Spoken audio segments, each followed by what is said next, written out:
Hello everyone, welcome to today's speed build.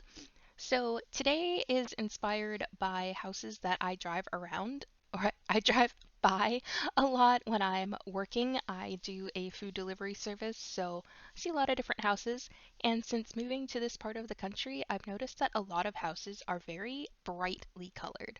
I'm used to seeing more muted house shades, but houses around here are very bright, like bright purple, bright blues, bright yellows.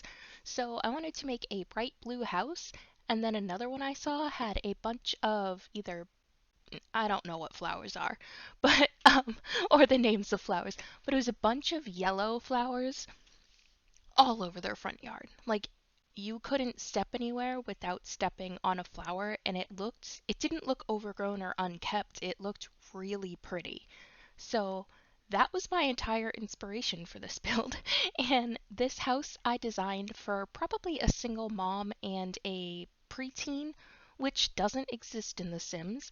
So I would assume they would start as a child, but maybe like a couple days before aging up.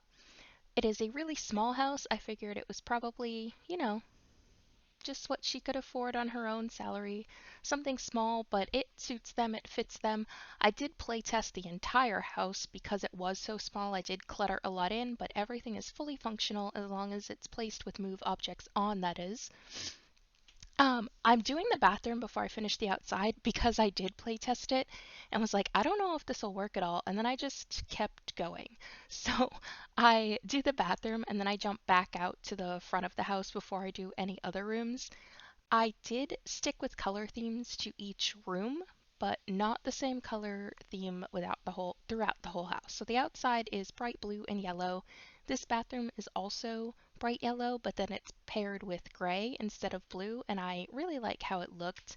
I did add some clutter because I realized that, this bathroom is this small, they don't have a lot of storage, so they probably have a lot of their stuff on the shelf right here outside of the shower. So I had fun doing this. I don't do small bathrooms very often. I see other people do it, but they usually have Discover University with that shower. I don't. So if you don't know what that is, the Discover University shower, wow, talking is really hard today. Discover University shower is just a shower head and you could place it like literally anywhere. It's not a stall. So I tend to steer clear of doing the smaller bathrooms, but I did make that one work. And now I'm going back to the front yard and I used all the yellow flowers. We do have that ground cover daisy, but the house that I saw had those flowers that stood up more. So that's why I went ahead and went with the ones that have orange in them as well, because that was more the look that this yard has. And it may look just overgrown in The Sims, but in real life, it looked so pretty. Like it was definitely done on purpose because you could see the rest of their yard was like mowed and taken care of. So I just thought it looked really pretty. And then when I was doing the lighting outside, I did change the time of day just so I could see what it would look like and make sure it was lit up all nice and pretty. And I really like the look of these lanterns, especially since this house has more of like a natural vibe, I guess, with the flowers and the deep wood tones. But now I'm going into the kitchen, and this took me a minute to figure out because it is so small. Originally, I wanted to have like the eating area in there, but I couldn't figure out a way to make it work, so I nixed that idea and I just went with the Parenthood counters and appliances because all the swatches match very nicely. Like the color around the fridge actually matches the cabinet, so I thought that was a really nice touch. Um, Again, the whole room is themed to a color. This one is obviously that like off mint green and that orange wood tone. And I did add clutter in here, but well, yeah, I guess it is a lot for a kitchen this size. I was gonna say I didn't add a lot, but given the size of the kitchen, it is kind of a lot. Um, and considering this is a mom with a child, I figure she might be away from home a lot at her job, so there would be clutter around. Because when you have little kids, even if you're around all the time, when you have little kids, the house is messy. There's stuff everywhere. It's part of life. It shows that people live there. It's not a bad thing. So I definitely wanted that to carry over into this build. I didn't use anything too fancy. I kept everything pretty, obtainable for the lifestyle these Sims would have. If you look closely at this pot and pan, you will see that it is floating. I don't know why it sits funny in that sink, but that was as close as I could get. I'm not going to let it bother me. It is what it is. It still looks good from up top, so whatever. Um, but yeah. And as you can see, I added the calendar or activity planning board on the wall as well, along with the little chalkboard menu, because I figured that would be a nice little touch for a family like this. And I wasn't sure if I wanted the rug to be too matchy-matchy. I figured it would be something that maybe they got at like a thrift store or something. So it doesn't match exactly, but I thought it still fit into the kitchen. And I did struggle a little bit when I was picking out flooring and walls for this room. Well, the wall color for all the rooms actually, because I wanted it to have bright colors so that it added more space into the rooms, but then I decided that sticking with the color themes kind of matched as well, and maybe this was an older house that they had renovated, so they had that like funky tile color and wood paneling and the darker paint colors, although maybe they repainted it themselves when they moved in. And coming to the living room, there really was not a lot of space to play with, but I definitely wanted to use this Paranormal couch. I thought it fit the feel of this house very well, so I played around with moving the windows, the furniture, all that, and I was able to get it to work. And your Sims can still walk behind it, and they can sit at all three chairs that are at the dining room table. I couldn't fit a fourth, there just was not enough room, but I didn't want just a two-seater, so I did leave the three-seater table. And I didn't match all the wood tones, but I went with wood tones that were darker, figuring they probably acquired this furniture at different times throughout the mom's life, or maybe family gave it to them when they moved into this house. But this room's color scheme is definitely on the brighter side. I still have that bright yellow coming through from the outside and bathroom, and then a different sort of blue-green tone, but then I also added that mauve color in, and then you'll just see some of the decorations that I add around are just a bunch of different colors, but all with that darker wood tone. I did put a fishbowl in here. I thought that was kind of like when I was growing up, like we always had a fishbowl. We never had pets because we never lived in a place that could allow it, but so to make up for it, we just always had fish, so I thought that was kind of cool. I also threw the knitting stuff in because I figured the mom, maybe if she doesn't have a job, maybe she makes stuff from home and sells it. I don't know, I just thought that was a nice extra touch. And I couldn't figure out what I wanted to do behind the couch. I tried a bunch of different chairs and rocking chairs, but none of them quite felt right, so I just ended up going with that planter. Because obviously they like flowers. I mean, look at their front yard. So I thought that was a nice touch, and it filled the corner quite nicely without it just being like a potted plant on the ground.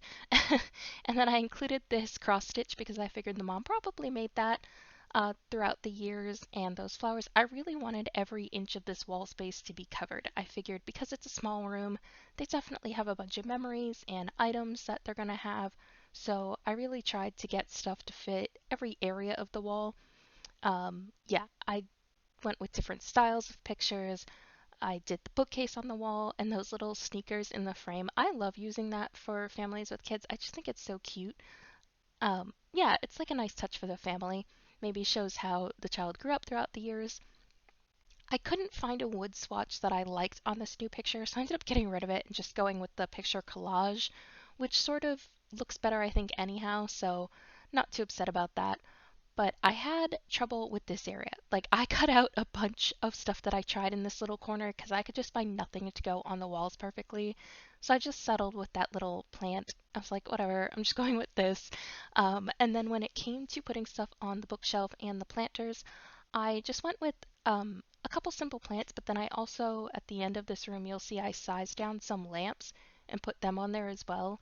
When you size down lamps, their light coverage actually stays the same. So like you can make them really small and they'll still give off the same amount of light. So that's a nice little trick to know because sometimes the lamps in this game are unnecessarily large a little bit. So I just took some of the ones, they're from City Living. I've been using them a lot lately actually. If you've seen some of my more recent builds, they're just my go-to now. They're just so sleek, so they fit into smaller, tighter spaces.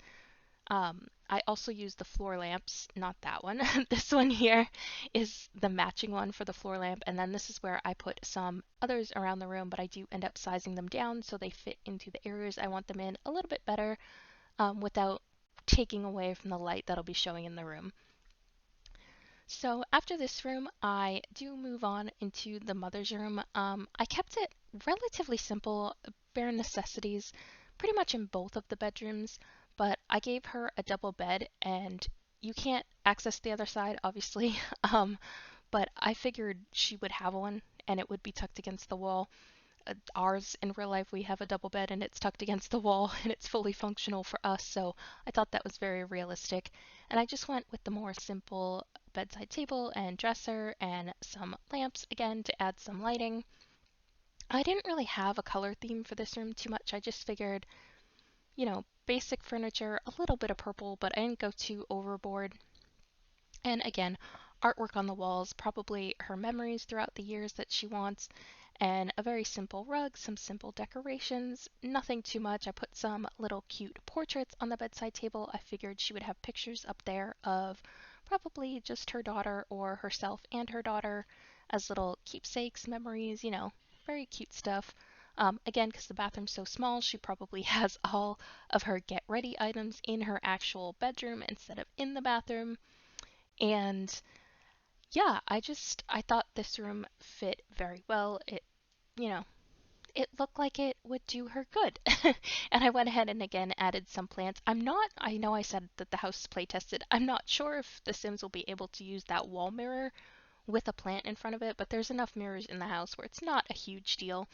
And I like doing that trick where I add a plant inside of a vase that doesn't have a plant in it just to give it more of a unique look than every other build.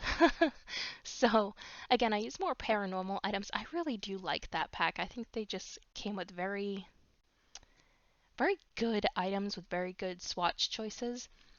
Now onto the daughter's bedroom. Like I said, I envisioned a preteen living here, so probably a child age in The Sims, but about to be a teenager or just turned a teenager with remnants of still being a child. And it was hard to decorate this room because it is so small, but I figured she would be into gardening just like her mother, so I went with flower themes everywhere and pink, and I did some wall decals that sort of were like remnants of her being a little girl that they haven't either painted over yet or changed out. But then these twinkle lights I figured were more on the teenage side, so again, it's that in-between age where she's probably coming into her own but still hasn't quite let go of her childhood yet, and I just like that feel. And of course I did the desk and computer in here because she would need that for school. There's no other computer in the house, so I figured the mom was like, hey, you're going to need it, so that's why she gave it to her. And the artwork, I didn't really want anything too fancy, so I just went with a couple posters and then that little kid picture, because again, that in-between stage, I know I'm repeating myself, but whatever. Um, and these lights, I just went with the simple, cheap ones that I thought were cute. I think I end up deleting the floor one later to put something else there, but putting things on this desk proved near impossible because of the small space. So that is all I did to the desk. And then I went ahead and added these flower wall lamps around with the twinkle lights just to add it to that, really girly feminine feel in the room. And I went with a wild print for that floor planter. Again, I think she's just really into gardening like her mom. She's following in her footsteps. She's probably learning how to do flower arrangements and growing, which you'll see later on in the build I put in the backyard. So I really wanted that to show in her room. And here in the backyard is where you'll see I add the flower arranging table and just a swing set and some planters. And that is it for this build. So I hope you enjoyed it. If you did, please subscribe, like, comment, all that fun stuff. And there will be a montage at the end. Thank you. Bye.